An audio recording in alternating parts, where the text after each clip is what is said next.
my name is Arnoud Helmantel. I'm the product manager for Vaddio in the EMEA region, and today we are at the Maastricht University in Maastricht, where we are doing a quick demo recording of our new IntelliSHOT camera in a classroom-like situation. So what this camera does is it will automatically track me across the stage area in this room, where it will keep me in focus and make sure that basically all my movements are being tracked. As you can see, the camera will track me quite smoothly if I'm walking, so no sudden jerky motion, but actually a smooth camera motion across this area.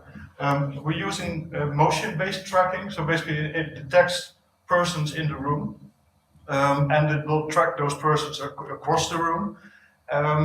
And right now, obviously, because I'm just by myself here, it's just tracking me. But if my colleague Dennis joins us on stage, what you will see, it will zoom out and it makes sure that both of us are in the shot.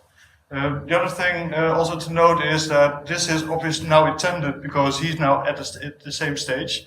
What we have also done is that we have created a masking area in the lower half of this room.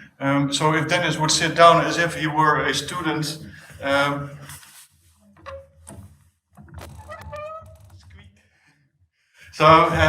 you can see here he is now no longer being tracked because he is in that masking area, and now it is just me again that is being tracked across the stage. And so even though there is someone sitting here in front of me, it is still me, the presenter, that is actually being tracked across this room.